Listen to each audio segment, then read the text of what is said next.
ये सब मेरा संकल्प है। अभी मेरे पूर्ववक्ता युवा साथी विशाल जी बता रहे थे कि भाई साहब ने समाज के लिए बहुत लड़ाइयां लड़ी है। मैंने आज तक किसी मंच पे जाकर के ये नहीं बोला कि मैं ये हूं, मैं फला हूं, मैं ढिमका हूं और मैंने ये किया, मगर मजबूरी बस आज मैं बताना चाहता हूं कि समाज के लिए मैंने कहां लड़ाइयां लड़ी और कितनी बड़ी लड़ाइयां लड़ी, शायद आप सोच नहीं पाओगे। मेरी क्षमताओं से लाख गुना आगे की मैं लड़ाई लड़ चुका हूं। आपको याद होगा 40 वर्षों से इस छबड़ा छिपा बड़ौत की धरा पर एक ही परिवार की राजनीति कायम है, सिंघवी परिवार। आवाज खोलो यार, या तो माइक मत लगाओ या फिर मेरे लाइक माइक। अरे आवाज तो खोलो। खोल दे। एक सत्र राज करने के लिए क्या क्या नहीं किया, उस परिवार का एक उदाहरण पेश करने जा रहा हूं, बड़ी ध्यान से सुनना। प्रताप सिंह सिंघवी का जो काका है, हिम्मत सिंह सिंघवी, जो भारतीय जनता पार्टी का जिला उपाध्यक्ष रहा है और वर्तमान में प्रदेश कार्यकारिणी का सदस्य भी है, उसने एक दलित महिला की जमीन को हड़प लिया, लगभग 17 बीघा, और आज से नहीं लगभग 18 वर्षों से किसी कारणवश गरीबी हालत में गोपाली बाई मेघवाल जो एससी से आती थी, काका साहब हिम्मत सिंह जी के गिरवे रख दी 15,000 रुपए मात्र। ध्यान से सुनना मेरी बात को। और जब इस महिला ने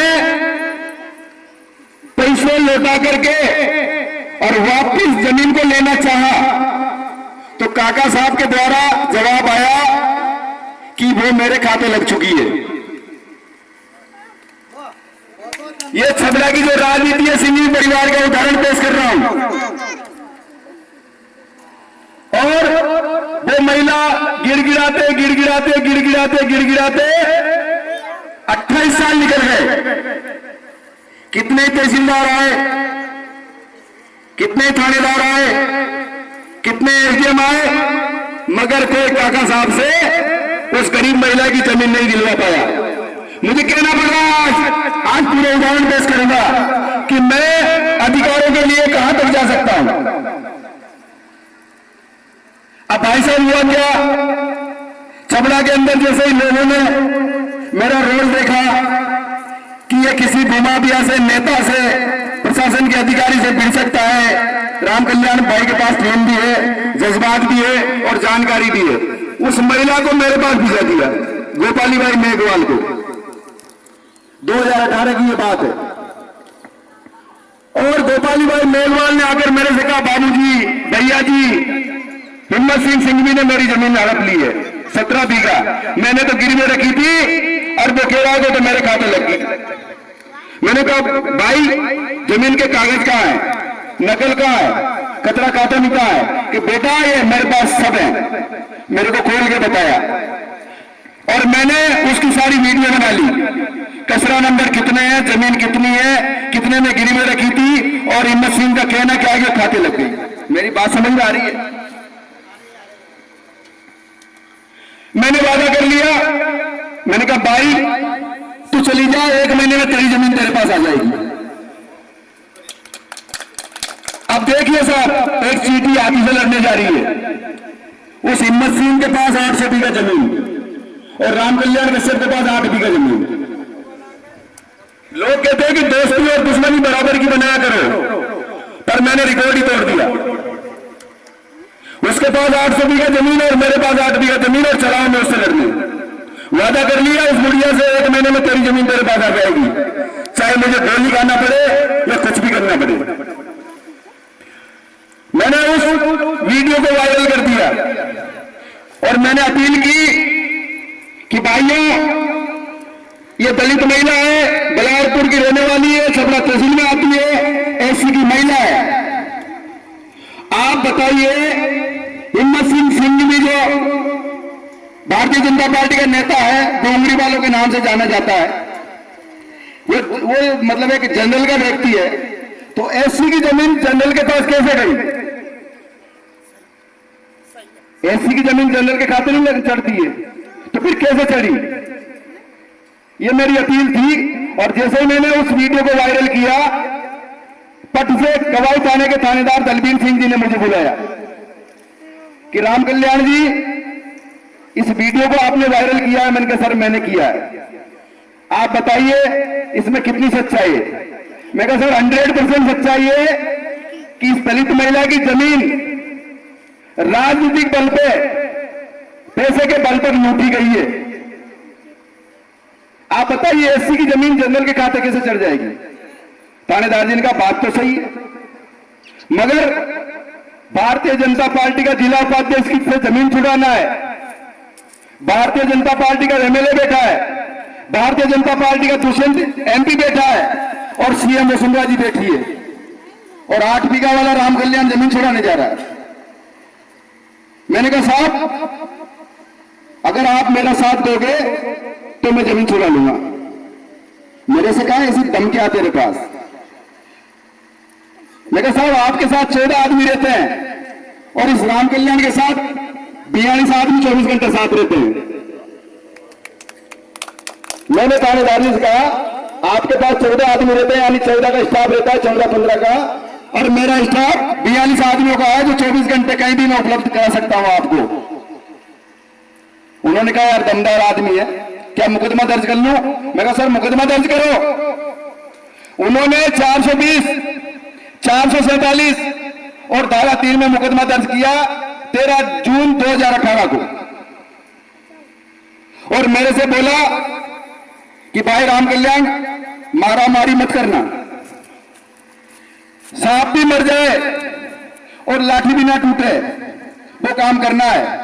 मैं कहा सर अगर वर्दी रोड़ा नहीं बनी तो छपरा इलाके में कोई नहीं है जो राम कल्याण के आगे कोई आ जाएगा।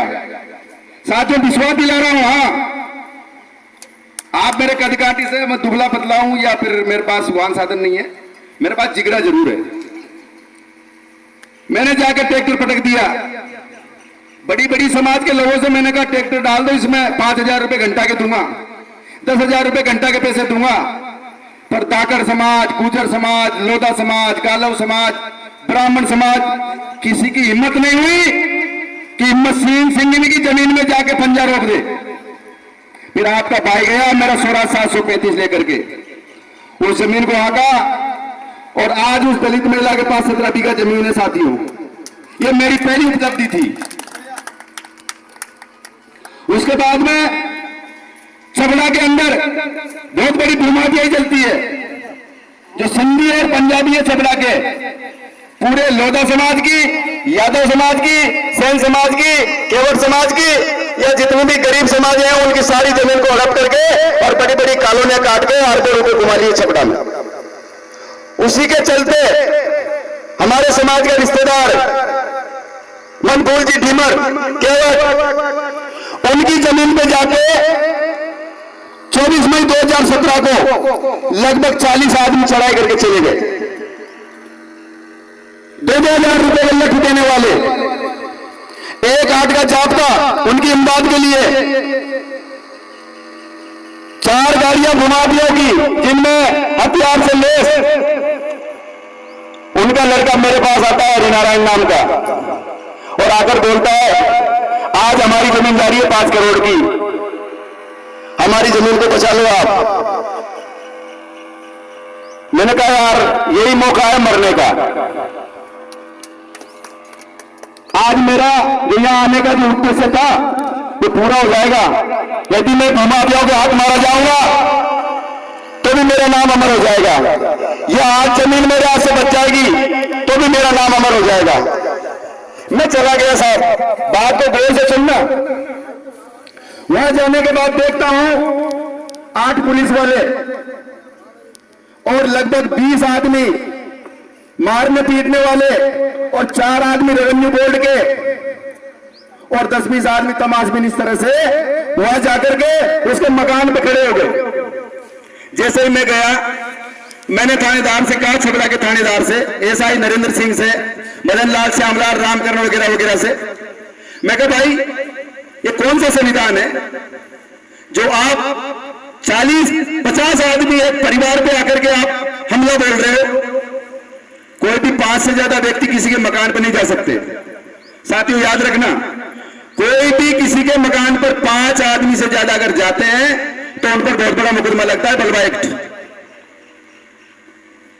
इसलिए डरने की जरूरत नहीं है, कानून को जानने की जरूरत है, कानून को मनवाने की जरूरत है। जैसे मैंने कहा साहब ये गलत कर रहे हो आप एक गरीब के बिस्तर फेंक के उसका मकान धसा के इन भूमाफियाओं को जमीन नहीं संभला सकते। तो मेरे से क्या कहा याद है, क्योंकि 6 लाख रुपए लेके गई थी पुलिस। मेरे से वो नरेंद्र सिंह एसआई अपने जवानों से बोलता है कि इसको गाड़ी में पटको, कौन है नेतागिरी करने वाला। तो मैंने भी जवाब में बहुत बड़ा जवाब दिया, जो उसके सीने में आग लगने वाला जवाब था मेरा। उनके ठीक है साहब, आप जो लेटरिन का के आए हो ना, ये आपके मुंह से बू आ रही है। अब इतनी बात कहते ही पुलिस से कहां बर्दाश्त होने वाली थी।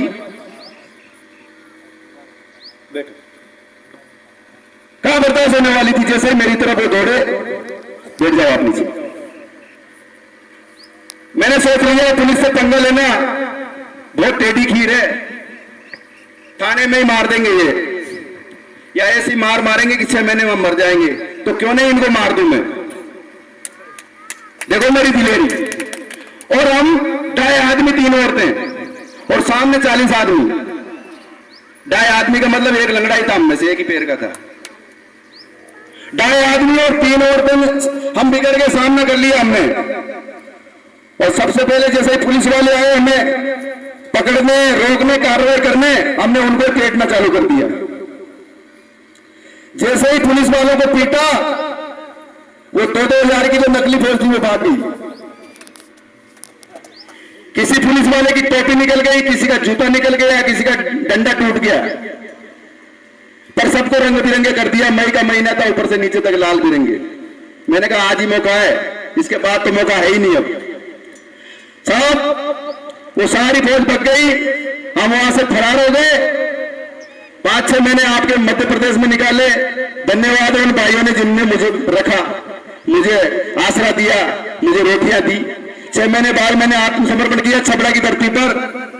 1-2 महीने में जेल में रहा, क्योंकि डेंजर टू लाइफ राजकार्य बाधा 325, 326 IPC एक्ट धारा 3 यानी 11 धाराओं का मुकदमा है। आज भी मैं 12 में लड़ रहा हूं, बाहर निकला। और भी कई उदाहरण है। आज वो जमीन हमारे पास है, लगभग 10 करोड़ की जमीन है उस परिवार की। और कई बार मुझे खरीदने की कोशिश की साथियों। आप 5,000, 5 लाख, 2 लाख, 10 लाख की बात करते हो, मुझे 50 लाख रुपए देने का प्रलोभन दिया। 50 लाख ले लो राम कल्याण जी और इस पिक्चर से हट जाओ।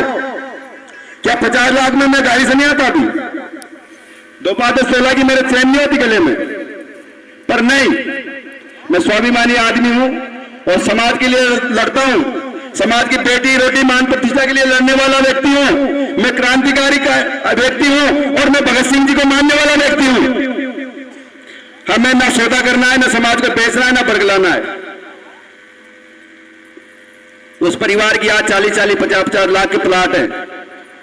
उस जमीन में छपड़ा में भरसक कीमती वो बची पड़ी है। ये मेरा दूसरा उदाहरण है। तीसरा उदाहरण 13/9/2016 में छपड़ा चावल खेड़ी के अंदर 3 कन्याओं का मर्डर कर दिया था। याद है आपको? किसी को तो याद होगा। 13/9/2016 के अंदर अनीता, अंजलि, शिवानी 3 लड़कियों को मार के नदी में फेंक दिया। उस हत्याकांड का मुझे अध्यक्ष बनाया, क्योंकि बलि का बकरा कौन बने? बड़ी बड़ी समाज होगा, कौन जाएगा लड़ने? तो मुझे उस हत्याकांड का अध्यक्ष बनाया और मैं लड़ने लगा। वहां पर बहुत बड़ी बड़ी सभाएं हुई, महापड़ा हुआ और पूरे राष्ट्र को सभा में इकट्ठा कर दिया।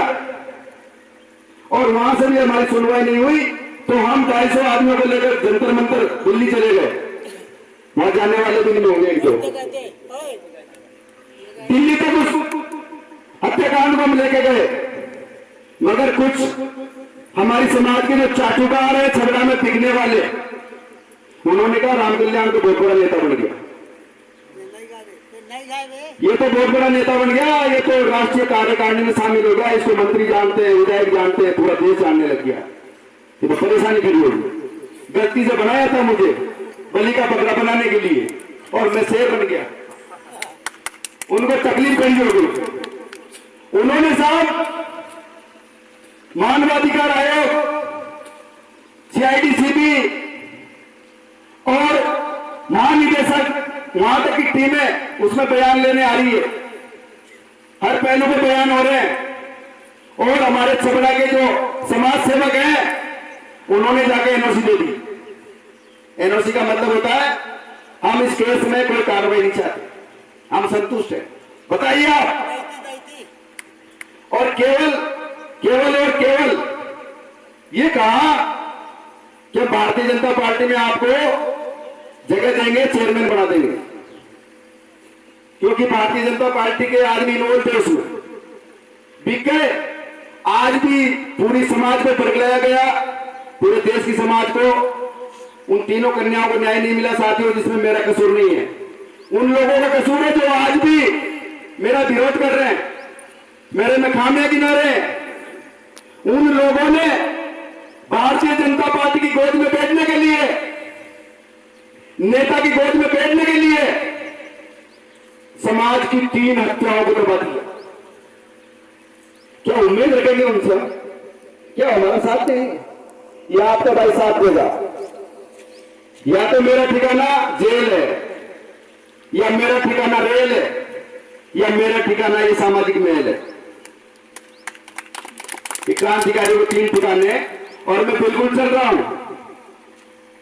आपको बताना चाहता हूं मैं, मेरे पिताजी ने 2004 में मुझे ट्रैक्टर लाके दिया था। 2004 में एक ट्रैक्टर हुआ करता था गांव में, 1-2, या किसी गांव में तो है नहीं उस टाइम को, यानी कि आज से लगभग 20 साल पहले। बेटा ये ट्रैक्टर, ये ट्राली और ये मोटरसाइकिल तुम्हारा बढ़िया, पर मेरे लगा ये समाज सेवा का शौक। करण सिंह के लपड़ क्यों मारी, उसकी पेटी से आंख क्यों उठाई, उसका रस्सा क्यों रोका, उसकी जाली क्यों छुड़ाई, एक मन में ठीस थी। मैंने सबको बर्बाद कर दिया। वो ट्रैक्टर जगह पे पड़ा है, वो सब कुछ नहीं है मेरे पास, बैठने की एक बाइक भी नहीं है मेरे पास। मैंने सब जो भी था तबाह कर दिया इस समाज के लिए। और मैं क्या करता, और क्या देता मैं? उसके बावजूद जो लोग मेरी बराबरी नहीं कर पाए, वो लोग मेरी बुराई करते हैं। और यही नहीं, दिल्ली तक मेरी बुराई करते हैं, मुझे कोई फर्क नहीं पड़ता। मध्य प्रदेश के आखिरी कोने तक मेरी बुराई करते हैं, मुझे कोई फर्क नहीं पड़ता।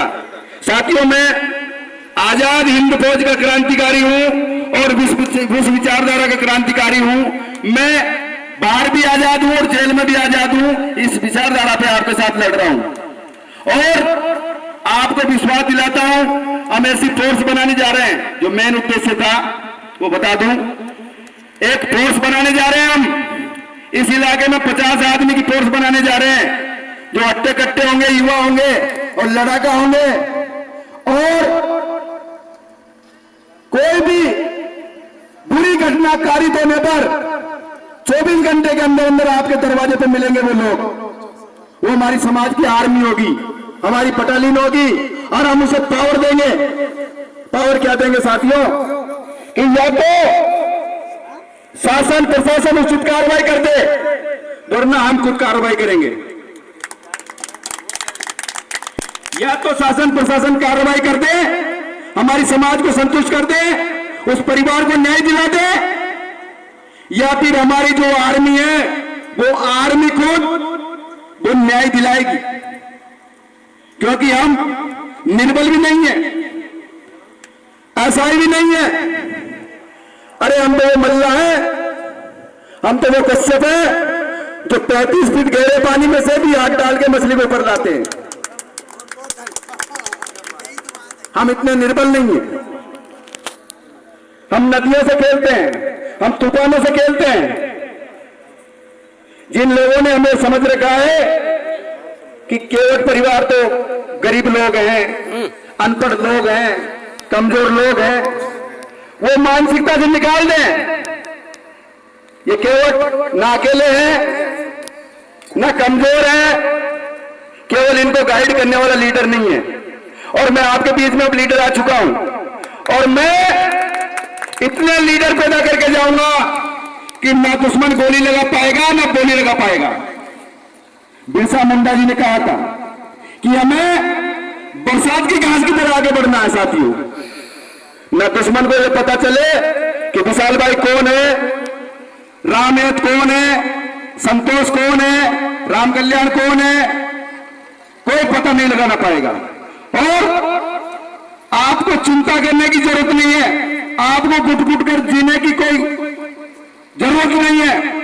कोई भी अगर आंख दिखाता है, कोई भी रास्ते रोकता है, कोई भी नाजायज तंग करता है, वो किसी भी कौम का व्यक्ति हो, एक बार आपके भाई तक सूचना जरूर पहुंचाना है।